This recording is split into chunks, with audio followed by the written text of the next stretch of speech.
What does it take to fight justice when the system itself is stacked against you?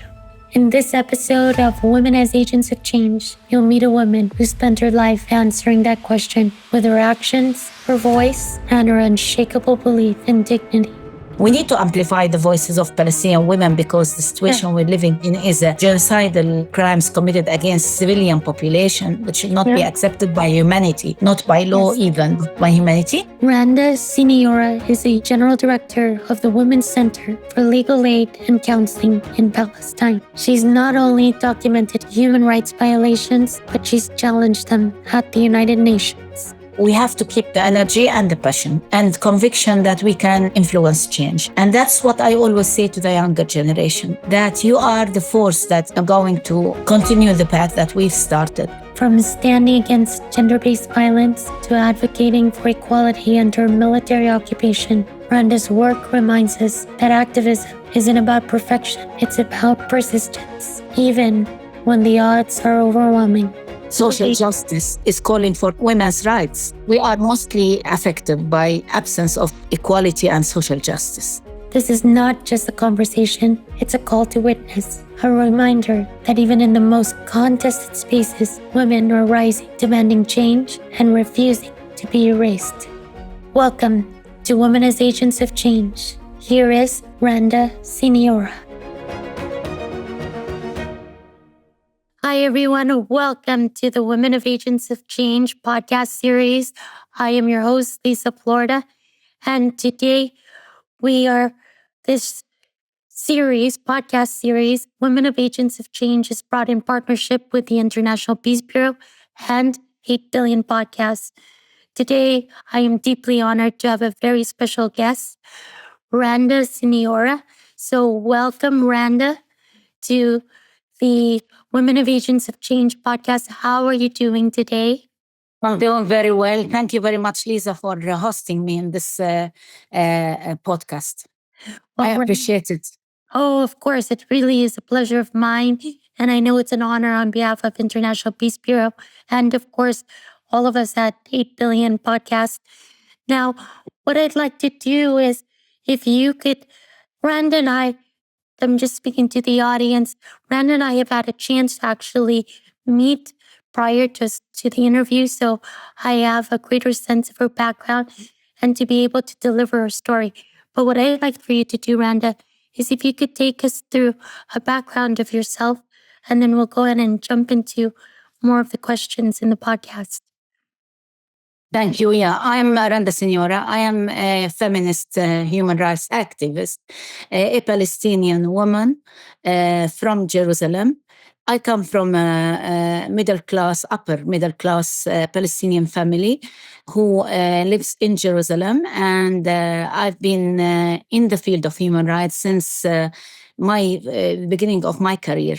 I always fought for gender equality and women's rights in line with the general human rights issues. And all the time, I think that I'm doing this work with a lot of passion and with a lot of, I always say I'm very lucky.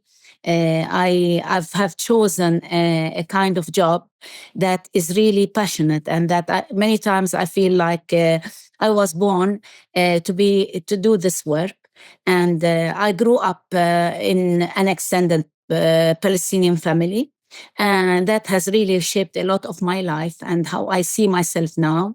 And with its nice parts, mostly nice, I always have good memories of my childhood, and with also some, of course, challenges. And but I think that I am what I am because I was given the opportunity to express myself, to be articulate, to speak out my mind, despite all the challenges that we might face in a patriarchal society. So this is generally who I am. Yes. No, thank you for bringing us through that background. Rendة and I got to dive deeper in about her upbringing, her relationship with her father, her family, the dynamic. So I'm hoping to really dive into that today. But Rendة, you shared a powerful story about your family fleeing West Jerusalem in 1948. how did growing up with legacy of displacement shape your worldview as a child? It was always coming up in every discussion we had with our families, with our guests from the country, from abroad, from everybody we meet. My mother is known to have a very strong memory. And she was in her late 18, 19 years old when the war broke out. And she was always bringing up the stories of how they fled their homes in West Jerusalem, in a neighborhood, a neighborhood, a wealthy one, rather wealthy one in West Jerusalem where they used to live. And she always brought that memory, and we had to go all the time to tour with the car when we had guests to show our home, which is still existing until now, with my father's factory being changed into a coffee shop now. And my mother's home was also, she was a neighbor of my father and a close friend of his sisters, my aunt.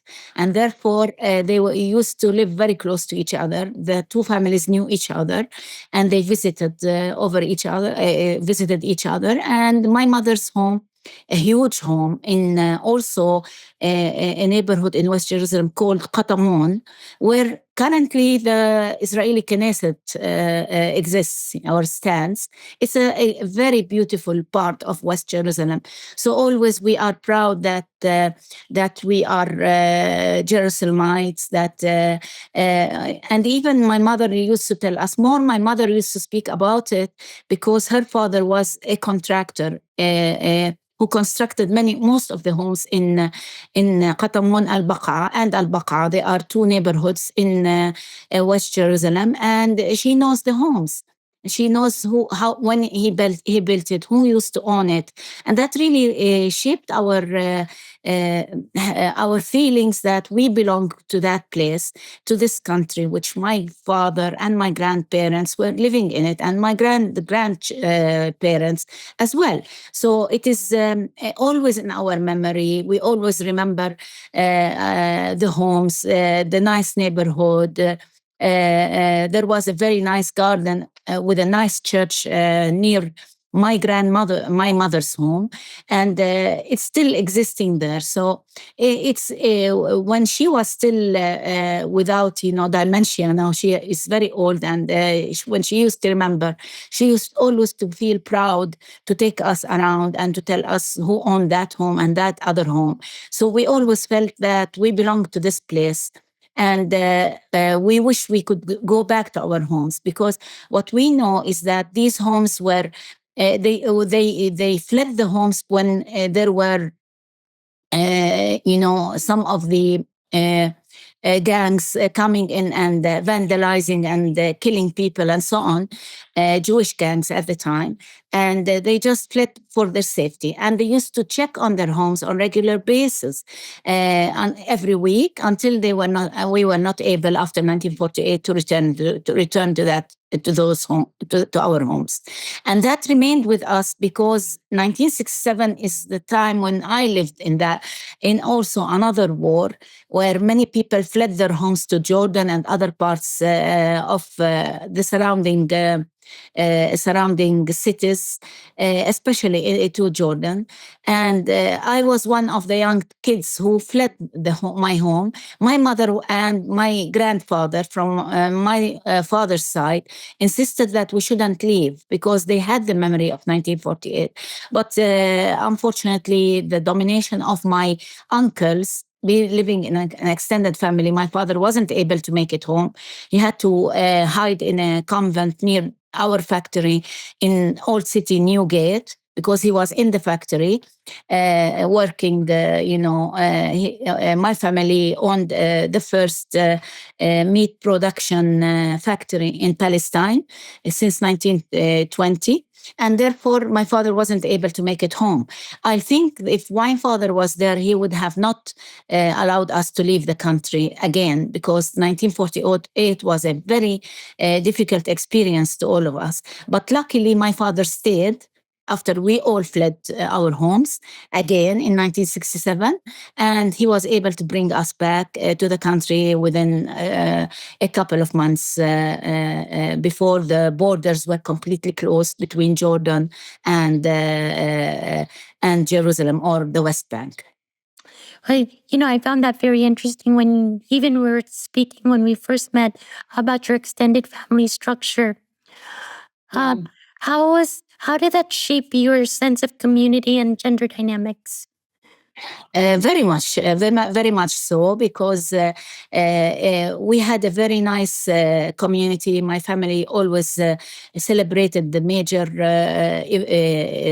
feasts and so on together. And it was a distribution of work among my mother and her sisters-in-law. I had 4 uncles. And my father, so 5, and my aunt and my grandfather. So this is really a community life where you do everything with the family. My grandfather used to sit on the top of the table, on the top in the morning, and we wouldn't start eating until everybody was around the table. Of course, that really gave the sense of belonging, the sense of that we are one family, that what hurts me hurts anyone in the family. And among my my siblings and my nibblings, if we can say, we were mostly girls. We were 11 girls and 5 boys. So that really meant that boys were more favorable, and they wanted to. The family wants them to carry the name of the family, to continue with the business of the family. So we felt that. Because we are more girls than the boys in the family, that when a baby boy is born, they look at it in a much more nicer way, although they welcomed us into the family, of course, and they love us and so on. So I was like the 3rd daughter to my parents and to the family. My father had the 2 daughters, my 2 sisters, and then a brother, and then another, it was me. I was supposed to be a boy, but I was born to be a girl. And that's why my father wanted the balance. I always felt that they wanted me to be a boy, but I came to be a girl. Of course, that being said, made me really very noticing that a son among 4 sisters, because we are 4 sisters, my brother would go his way more than we do. And therefore, I was always the advocate of my sisters and my other cousins, girl cousins, that girls are as equal as boys, and that we don't want them to pamper or really give more attention to the boys. So I was always called by my father as the advocate, and he said, I'm sure one day you will become a lawyer because you argue your case, and I think that you are born to be a lawyer. And I always said yes. We have to defend our rights. So I was defying any kind of discrimination, subtle or obvious, in a way or another, in order to establish that girls have the same rights as boys. And within a patriarchal society, despite the fact that we are a Christian family, we are part of the Palestinian society, we're part of patriarchal structures in our society, and we're not different than other for example, my Muslim friends who were living in almost the same environment, where the boys were more favorable in families because they carry the name of the family, and usually the family hopes that they inherit. The girls can inherit, but they can inherit movable property, and not, for example, the factory. For in my case, in our family, or the homes that the extended family live in. We can think of other places, of other ways, to alternatives to be given our share of the property, but not in the solid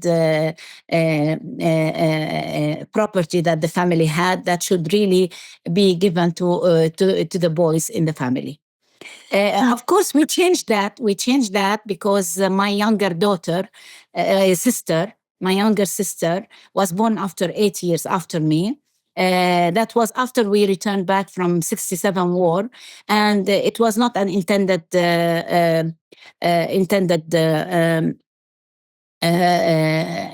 pregnancy. So my mother didn't want to have the child, but my elder uncle, had no children, and he said that you want to make an abortion, and I don't have children. Why don't you give me the born child? So my father was a generous man and immediately said, yeah, why not?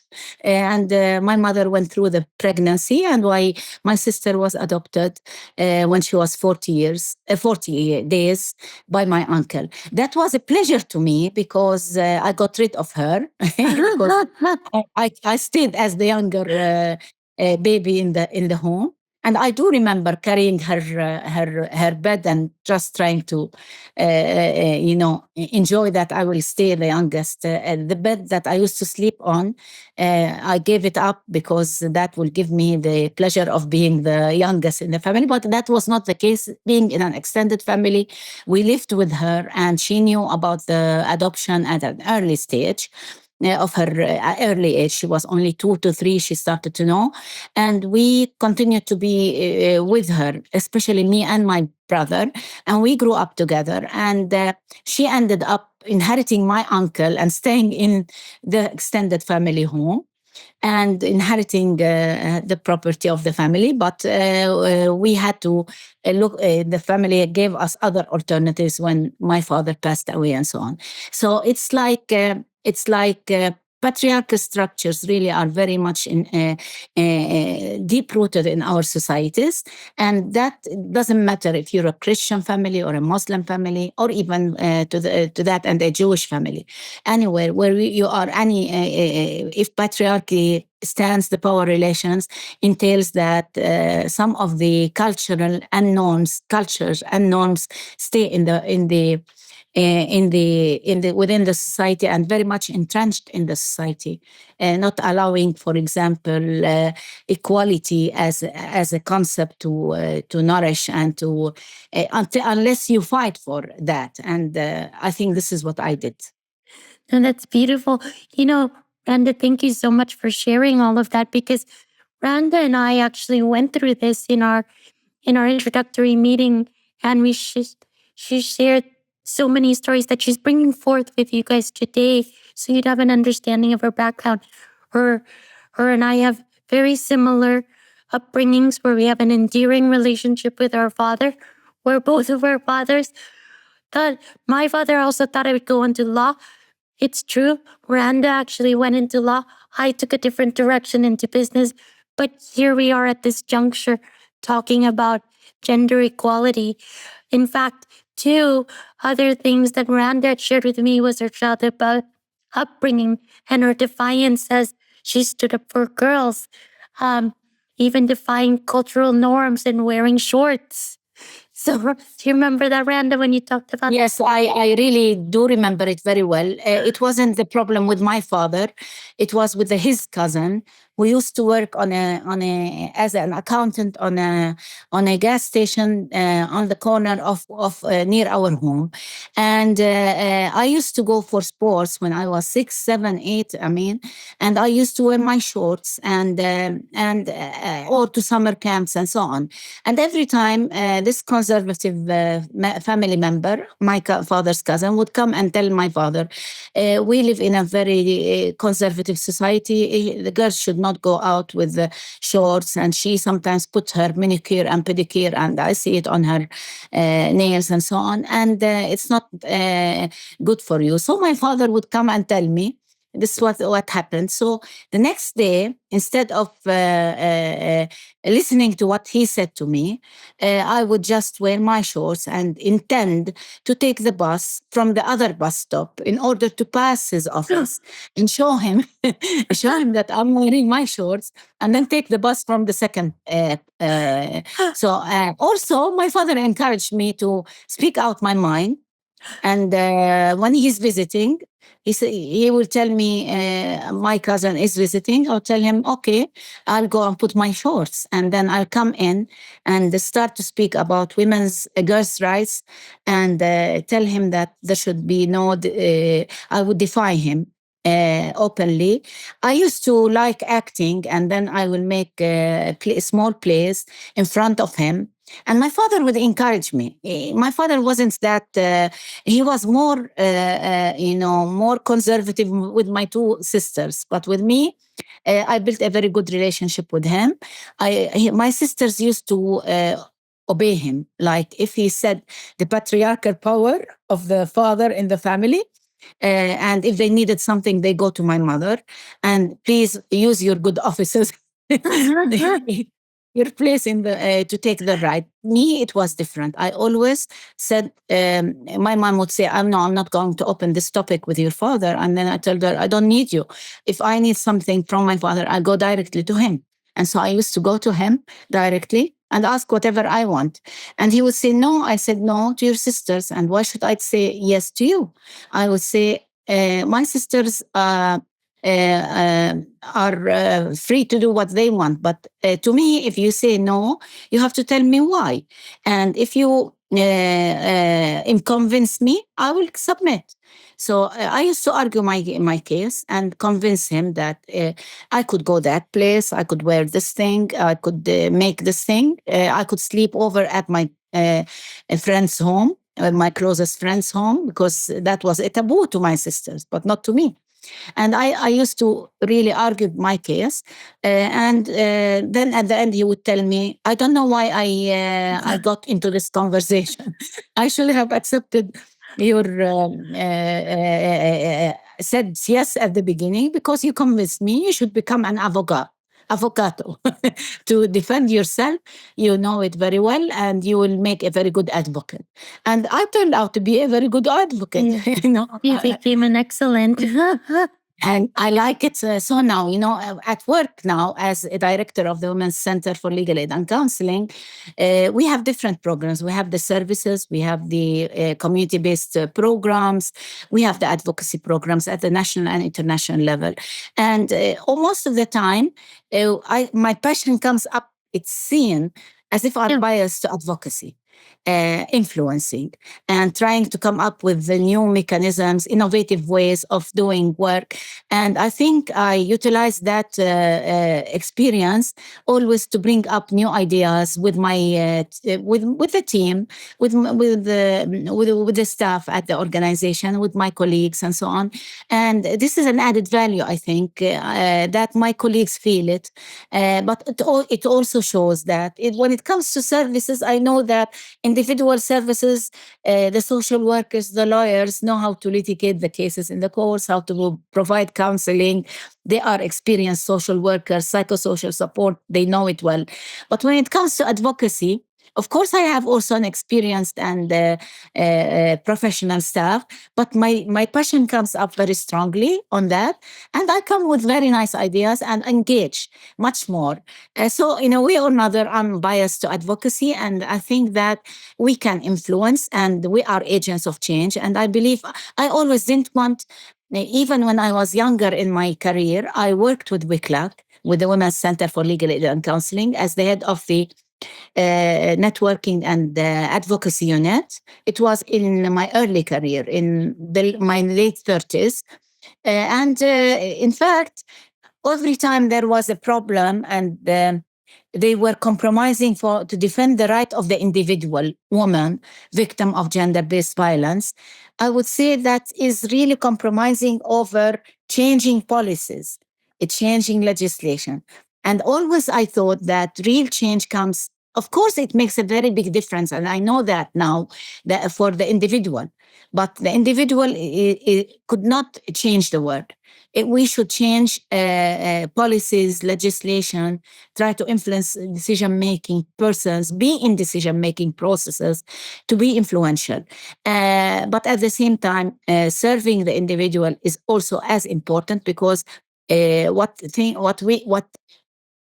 might, never mind for me as an individual, I wouldn't affect others, but if you help thousands of women who are marginalized and discriminated and victims of violence, you are serving also the community and making change to their lives, which is a huge development and a huge change that many of my colleagues are experts in how they do it. Yeah, no, Randa, I could definitely feel it. Your passion, you're absolutely a force to reckon with. And as we said earlier, International Peace Bureau, my good friend Michelle said when Randa actually gets on stage and she speaks, she has the attention of the crowd. And you could feel it.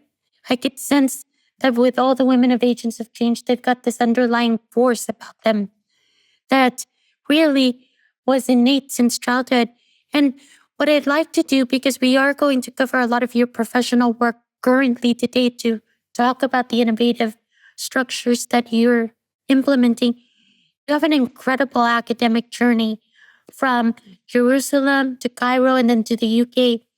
How did these diverse cultural and educational experiences shape your identity in activism?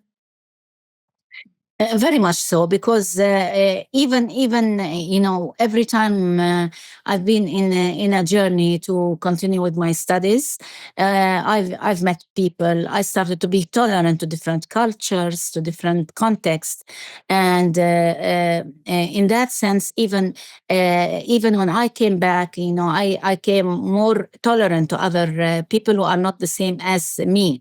It's not. We have to understand that within different cultures and within different societies and communities, being also trained at the beginning with anthropology and sociology, it really means that we're studying society, we're understanding how different cultures intersect and merge into each other and influence each other. So being abroad and having the opportunity to study abroad brought to me a lot of understanding and knowledge to my own community, to other communities, and made me understand the universality of human rights. There are many things that we share with others. We think that we are isolated in our own societies and communities, and then it turns out that women who are marginalized in Palestine are also marginalized in other contexts around the world. It's not only in Palestine. Women who are victims of gender-based violence as well are not only in our society. Maybe the context is different, but patriarchal structures reflect themselves and influence the lives of women and girls in almost the same way. And therefore, we have to work on dismantling these patriarchal structures, which are an obstacle to women enjoying their rights and enjoying equality and non-discrimination. So that was a very important context. And by the way, my first degree was a field research that I returned back to the country to do in more remote areas in the West Bank and Gaza. And that really, I was in the field for 4 months. So also being on my study, doing work on women in the subcontracting clothing industry, from the general theory of dependency theory, economic dependency theory, or the dependency theory, which I was trying to prove that women are the most vulnerable in a dependent economy. We are heavily dependent on the Israeli economy as being occupied by the Israelis, and the small entrepreneurs in the Palestinian society used to subcontract with Israeli factories, and they used to utilize the cheapest labor force, which is women. Their work was always, not permanent, without any rights and so on. And I was seeing that day by day, that and whatever disrupts the market, the Israeli market immediately and first and foremost impacts the lives of these women who are employed on temporary contracts without any rights, without any guarantees if there is no work. And therefore, I've been able to see that more clearly, how the world economy, the world capitalist system tries to utilize, and I made this theoretical background comparing that with Southeast Asia women working in multinational corporations. So despite the world is a very small village, and you can see how even when we speak about the women's rights in our society, we can link it. Similarly, when I did my other degree, it was focused on the legal responsibility of, when I did my LLM, International Human Rights Law, I focused on the legal responsibility of states to protect women's rights. And I took the case of gender-based violence or violence against women and girls. And I noticed that once the structures are there, and those who are in power sometimes give up their responsibility to protect women. So the legal framework should provide the protection necessary to protect women victims of violence, even if violence takes place at home and within the family. So domestic violence is a legal responsibility on the state to develop policies, legislation, and protection systems to protect victims of violence. And then I came and applied that on the Palestinian context. So the general legal framework always, helps you to look at more at the micro level, and you see the connectivity between the micro and the macro.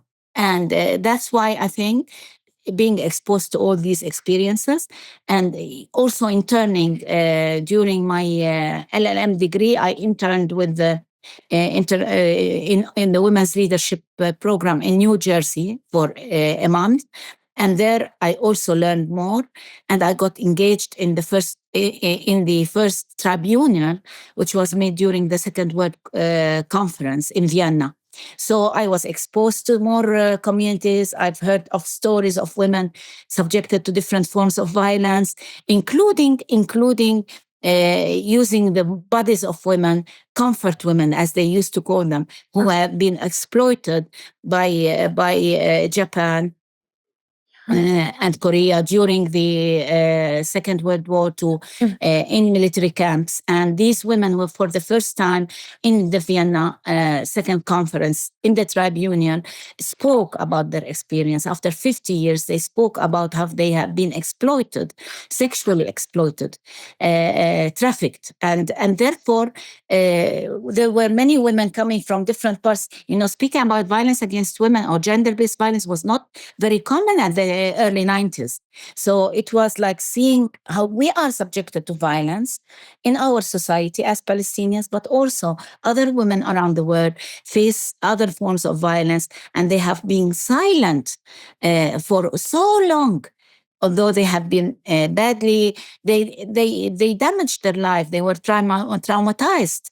These women were traumatized. And I was still, in my late early 30s, and learning the experiences of others in that tribunal really shaped a lot of how I look at things and how I want governments and states to really be responsible for and be accountable for their ethical as well as their legal responsibilities. No, Randa, that is incredible, because even going back to exactly what you're saying, patriarchal societies, any type of structures, interviewing all of you women of agents of change, whether you're from Palestine, Lebanon, Africa, they're all facing the same, same issues, maybe different contexts, as you said.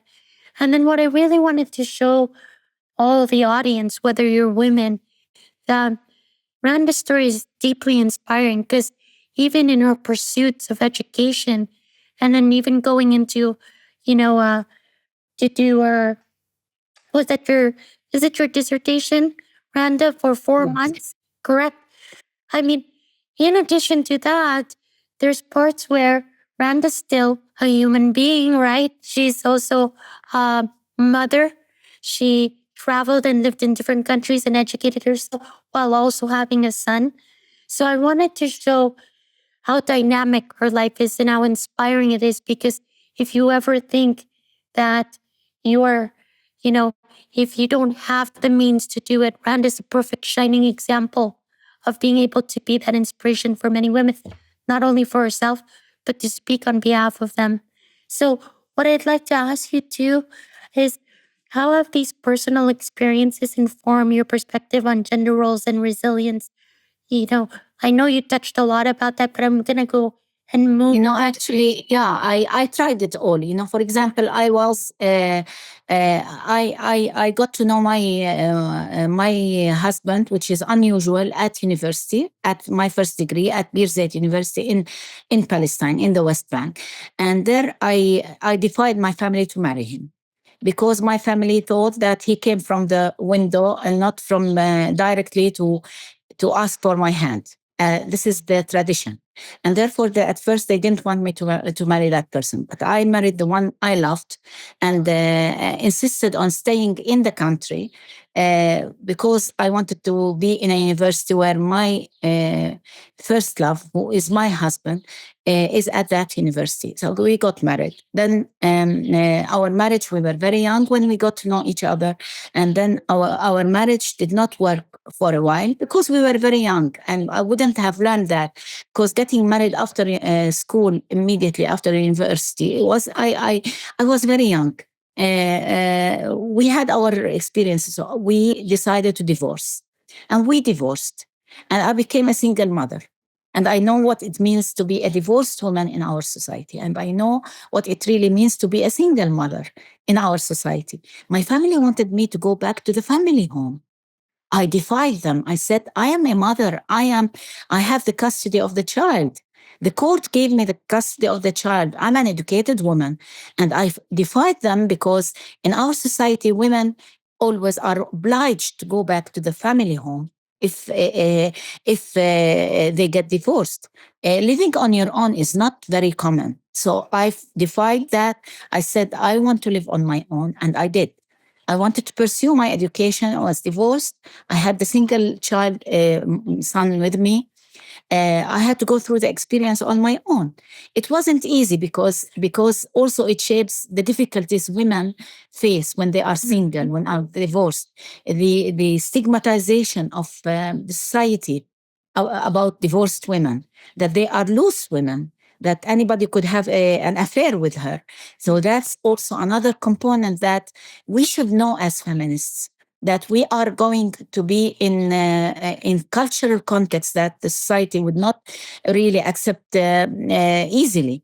Again, that had to be defined. And then I found out that I want to return. Both my husband was doing his PhD in the States, in UCLA, and we worked out the relationship. It wasn't easy. Again, after a marriage dissolving, then how to rebuild the relationship was not easy. So we had to work on it over 3-4 years. Again, that cousin of my father was seeing my husband.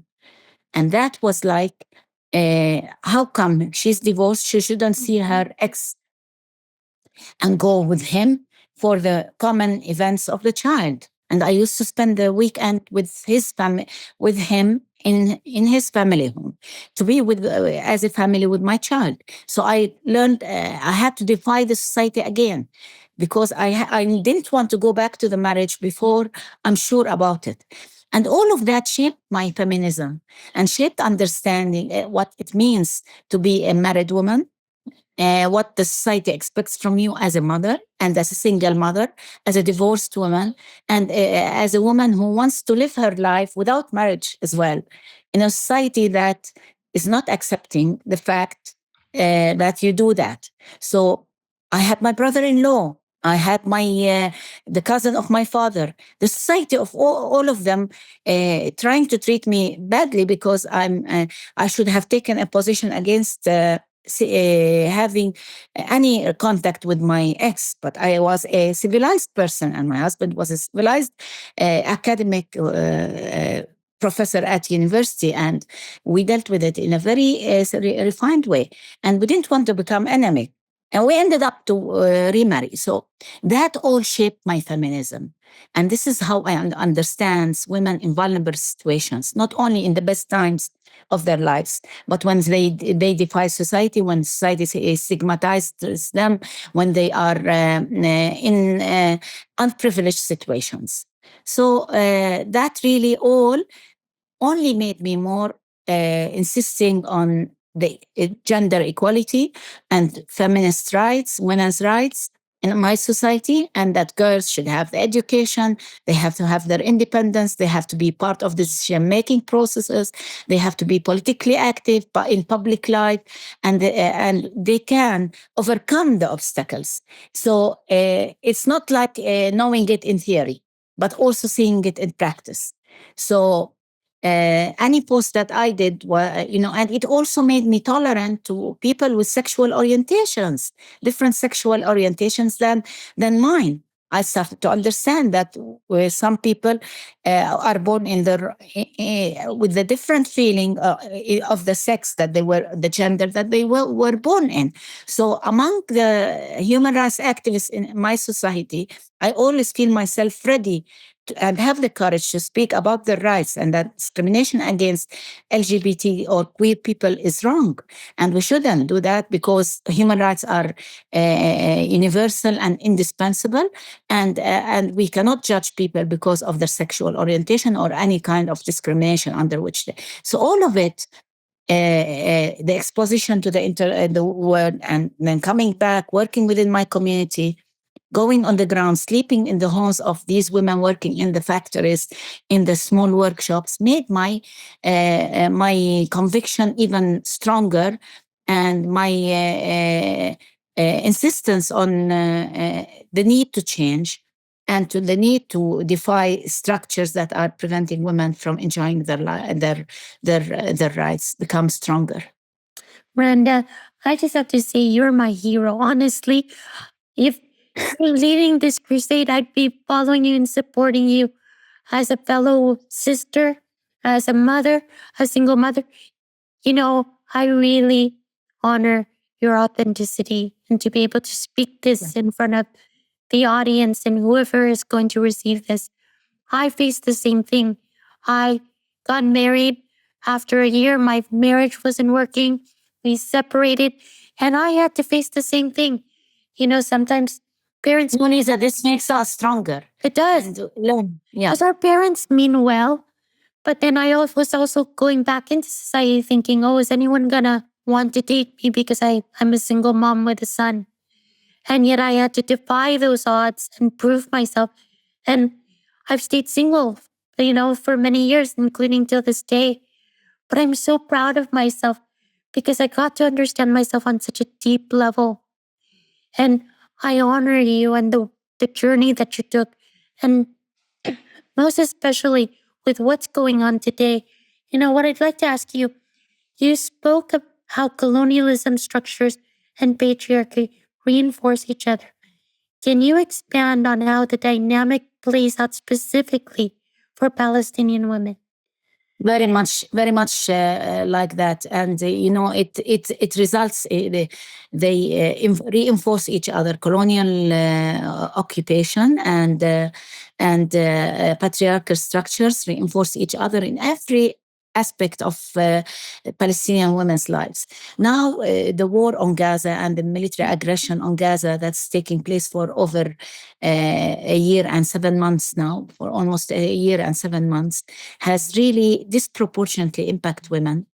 Women are taking the burden, of taking care of those injured, of those who have been, the traditional roles within the household and the private sphere versus the public sphere also continues to generate itself times and again of the responsibilities that women have to take on their shoulders.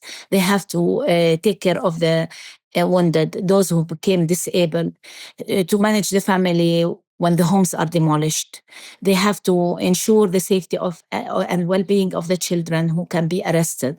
She will be blamed by society if the soldiers come and arrest her child because she did not take care of him, allowed him to go out of the home, and that she should have taken care of him much more than she did. In Jerusalem, for example, women became prison guards of their own children. The Israeli policy is sometimes the lawyers make like a compromise when a child is being arrested, that they turn the arrest into home arrests. Instead of being in prisons, the lawyer tries to make a deal with the Israeli military courts in order to keep in the courts, to keep the child at home. So instead of being, and then they make the child be under the supervision of a member of the family for a certain period of time. Mostly it's women who are taking care of the child and become prison guards, and they cannot allow the children to go out of the home. Many women abandon their jobs to ensure that the children do not leave the home. Otherwise, they will be re-arrested, or the family has to pay a very big fine as well. So all of that means that she will be blamed if he's arrested. Why did he allow him to go to the rooftop of the house? You should have taken care of him. At the same time, when they are arrested, for example, at home, and this is very common in some areas, especially in Jerusalem, for Jerusalemites, the women become the prison guards. In one case, I do recall, a mother wanted to prevent her child from going out of the home to play with the other kids because they're not allowed to leave the home. And the child was insisting, so she beat the child. There's violence coming in here. And the child lost conscious, and the mother immediately thought that she killed her own son.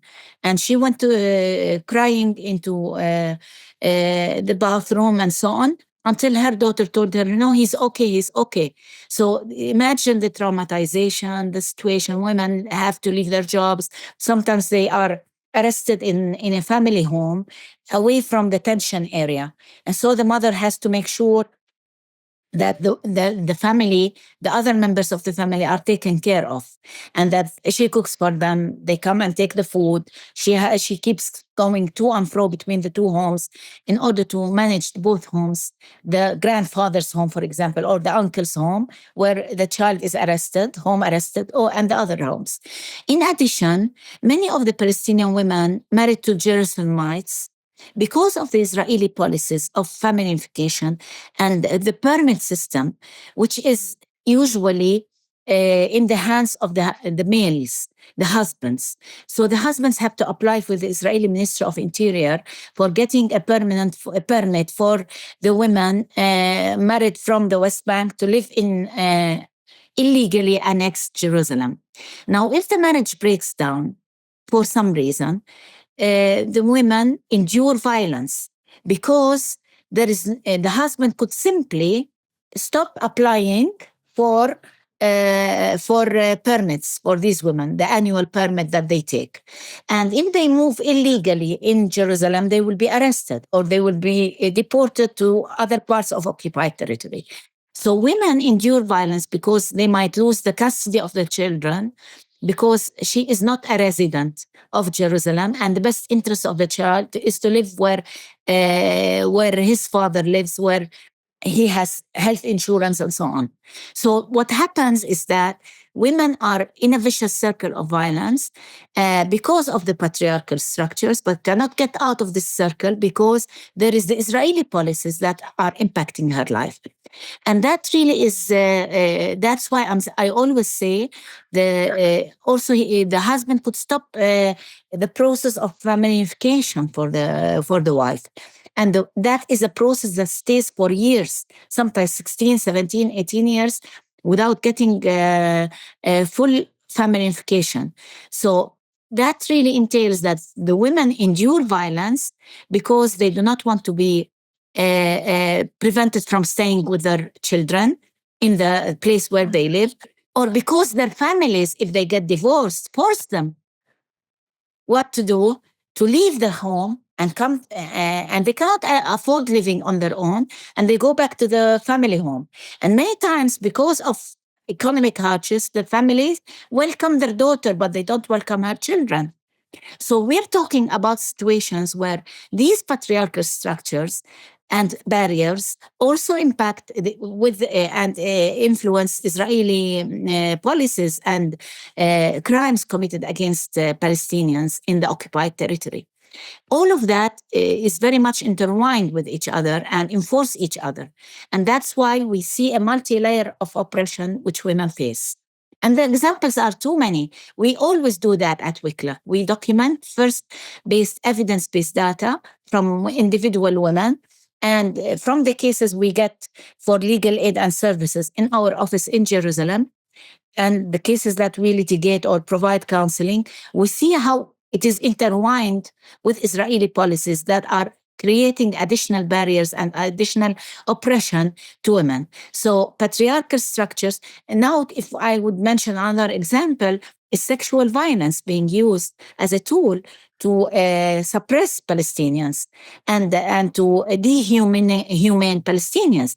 And for the first time, we brought a lot of evidence-based data of women who have been kidnapped from Gaza by the Israeli military or arrested, and that have been sexually abused and sexually subjected to violence, threats of rape, and actual rape.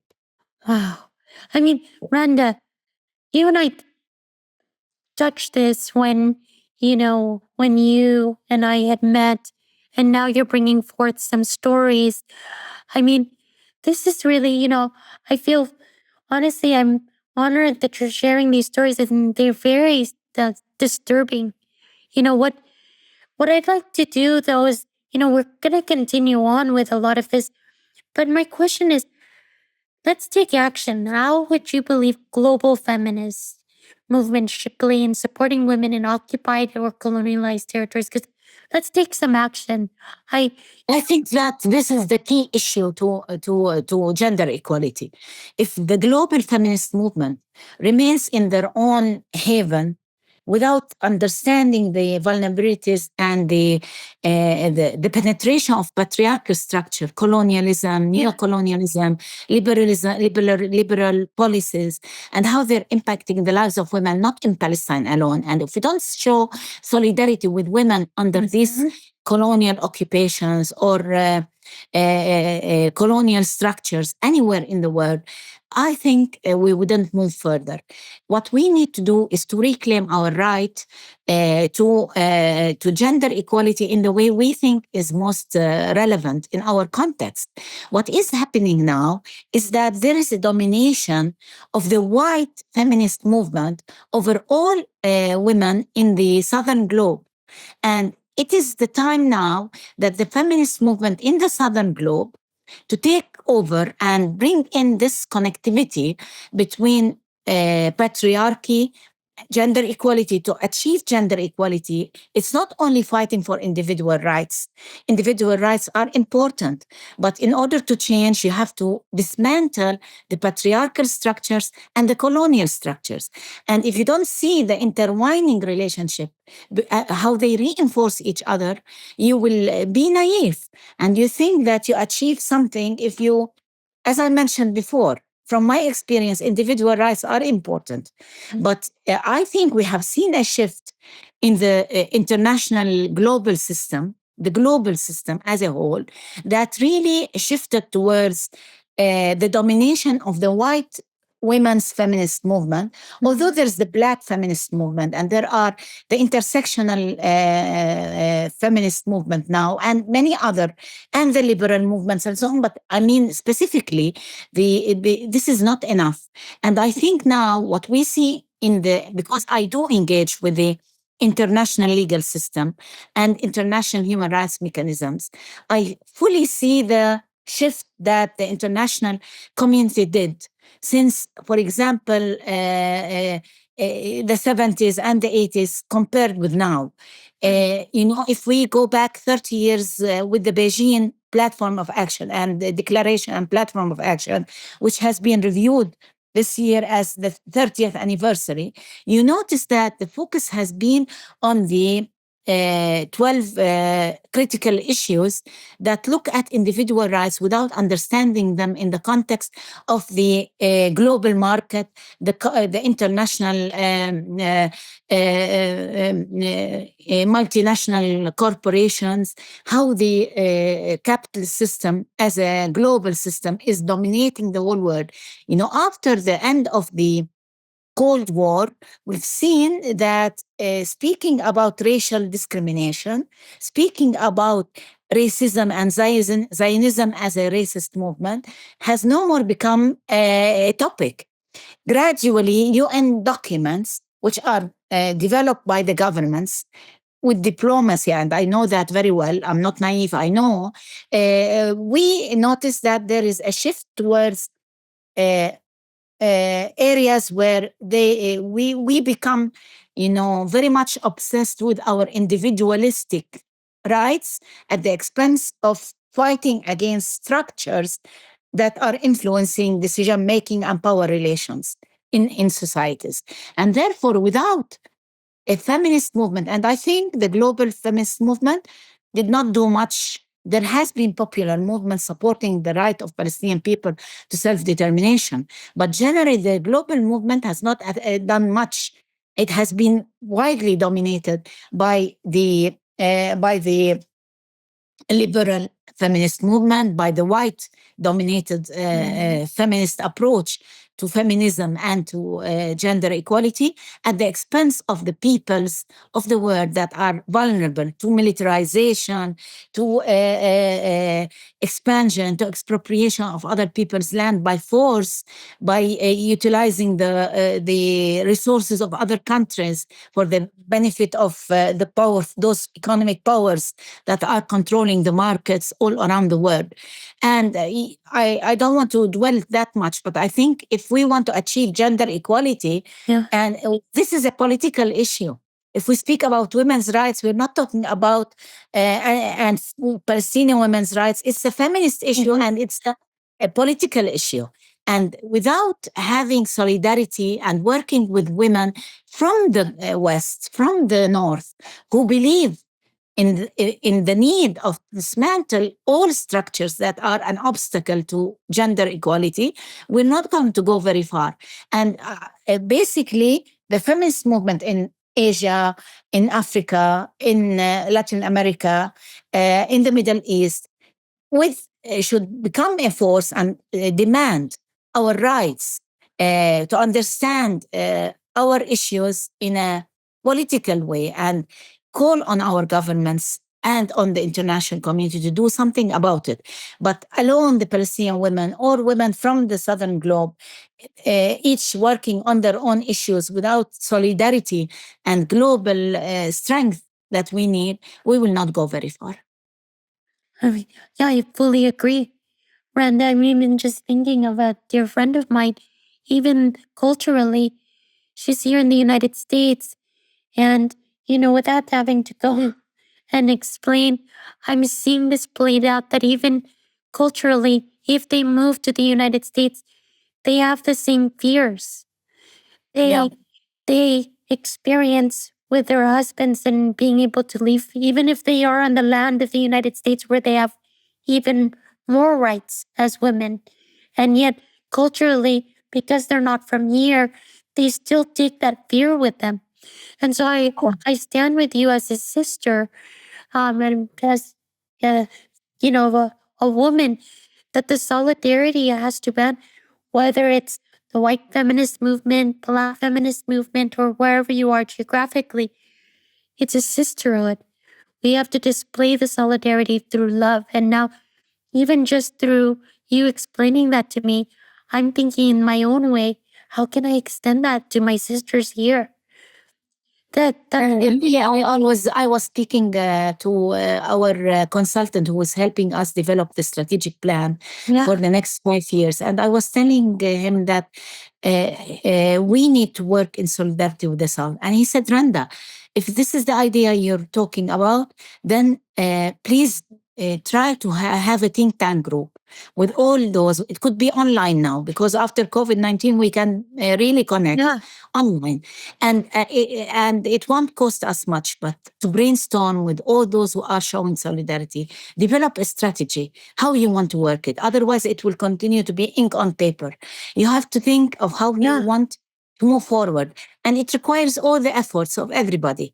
In our countries, in those who believe of the need to end this inequality at all levels, the economic inequality, the control of powerful countries over the resources of less, the debts that our countries face and are put in that situation. We have to understand it within the global context. The feminist issues are not isolated from the political life that we live in, the economic life we live in. And therefore, we should build solidarity among us. That's how we can maybe move forward, but we need to plan. We need to consolidate efforts. We need to exchange and have think tank groups, think together. How could we consolidate what I am preaching maybe now into actual action? No, well, I'm on board, Randa. And I know that after this podcast gets released, I know that there are going to be other women, even men, anyone is invited to all of this. I know women are going to feel the most passionate about it because there's an uprising of their voices being heard. And you're seeing this across the planet. I will actually take some of Randa's work and link it into the description box. If you do have any of that, those groups starting these think tanks and more resources for people to link into, maybe on your website. But Randa, we need a feminist discourse that penetrates these colonial structures. This is to make the long story. And we started to do that in the MENA region with Arab networks. And we need to expand with Africa, with Latin. Yeah, we started during the Commission on Status of Women 69 in New York. We prepared ourselves to bring in that new approach. And we started to advocate for it, but we all agreed and all our activities were focused on that. But we all believe that it's not the Palestinian people alone. It's not, we need to amplify the voices of Palestinian women because the situation we're living in is a genocidal crimes committed against civilian population that should not be accepted by humanity, not by law even, but by humanity. And we should consolidate efforts to see that feminist issues are political issues and politics should not be isolated from our calls for gender equality.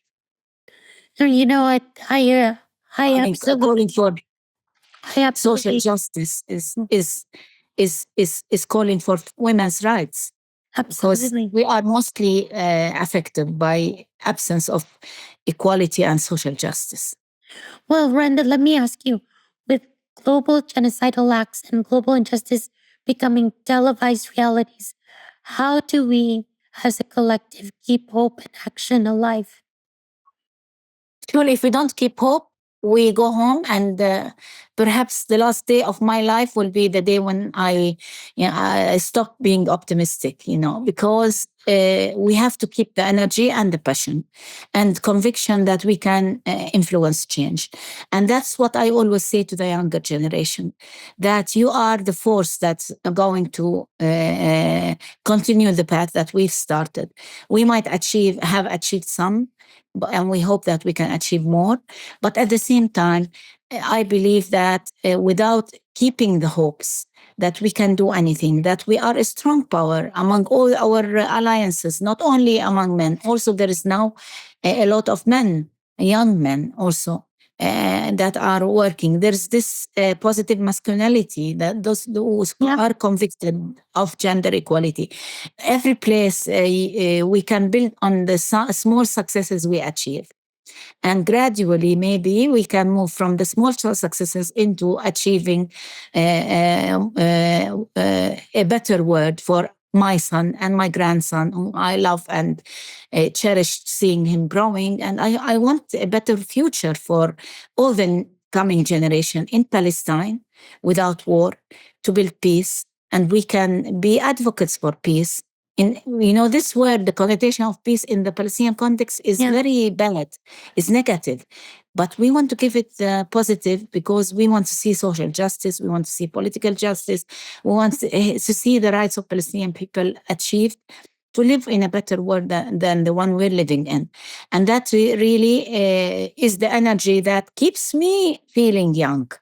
As I grow, I'm approaching my 65 years old, but I feel young because I feel that I want to change. I want to work with the younger generation. I want to share my experience. And I have a lot of conviction that the younger generation have also new tools that we don't use them well, especially with the development of technology that could make them really change their world around them to the better, where we can all live in dignity and respect to our human rights. That was, you answered my final questions, which is, what kind of world do you hope we grow up in? What are the roles that you think women's roles in political and social movements will actually, let me add that. What do you think are the women's roles in political and social movements? How will they evolve in the next generation? They can evolve the future is for social movements. Yeah. Because they are more grassrooted, they are more linked to the peoples on the ground. So I think there is hope by engaging more of the younger generation and of social movements. Political parties have proven to be ineffective, unfortunately. In our context as Palestinians, we lost hope in political parties, because they have not been able to stand up to the challenges that we see. But I think working with the people, working in communities, meeting the needs of the people at the grassroots, and encouraging people who have rights, the rights holders, because nothing should be done without them. Anything that I strongly believe, if you have a human rights-based approach, you believe that nothing about us without us, and every vulnerable group should be engaged. And that's where we can accumulate achievements, where we can really make the turning point toward achieving change. So we have to keep the optimism despite the gloomy picture around us. The first thing I want now is to see ceasefire in Gaza. I don't say it's ceasefire. The Israeli military aggression and genocidal crimes against my people, I want them to stop. I want to put all my energy in that direction. I want all the younger generation to use technology, to use new means on social media, to use